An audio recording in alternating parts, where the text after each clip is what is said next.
Shout out sa mga paps. Magandang hapon.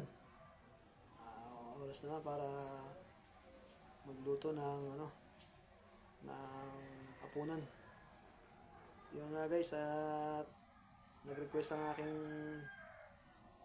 magandang asawa ng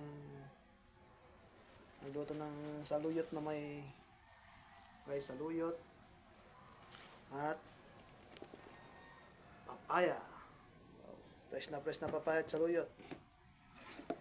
Sasagan natin guys ng daing. So, yun guys. Tara, umpisa na natin. So, yan guys, naprito na natin yung daing. Ayan, sunod na natin, lagyan natin ng tubig. Siguro mga 2 basong tubig. Depende sa inyo guys kung anong gusto nyo, kung mas maraming sabaw.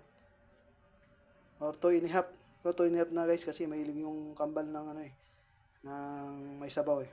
So, yun guys. Lagyan ng 2.5 na 2 kalahating tasa or mug na tubig. 2 mug na tubig, 2 kalahati guys. Lagyan natin isa.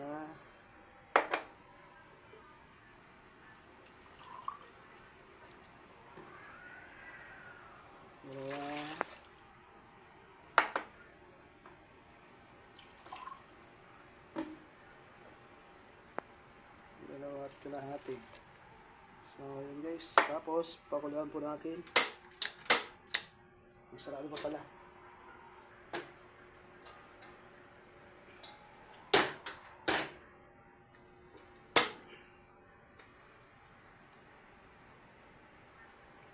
So, yun guys. Pakuluan natin. Sunod na natin yung bagoong isda. Nahugasan ko na rin to ilang beses. So, lagyan natin. Ito guys, pwede natin pagsasabay yung dahon kasi ito half cook lang ang luto natin dito guys. So, yan lagyan natin. Sunod na natin. Yan. Sunod po natin yung ito.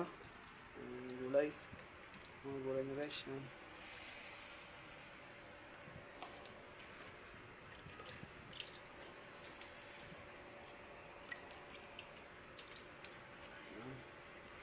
Takpan po natin ulit hanggang siya ay malapit ng maluto guys.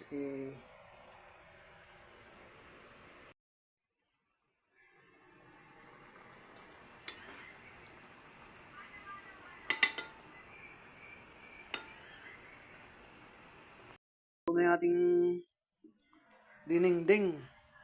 Ayan guys. Tikman natin. Yummy! Sarap guys. Subukan nyo to guys. At sigurado matutuwa yung asawa nyo guys. Sure bull yan. Subukan nyo to. At sigurado mapapawaw siya sa luto nyo.